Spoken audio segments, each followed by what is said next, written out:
Это была настоящая трагедия. Зевс во все стороны разослал богов на поиски, но когда они нашли младенца, было уже поздно.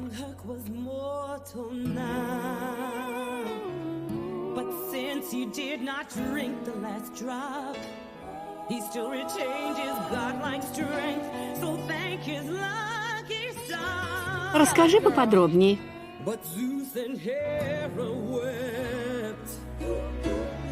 Because their son could never come home, they'd have to watch their precious baby grow up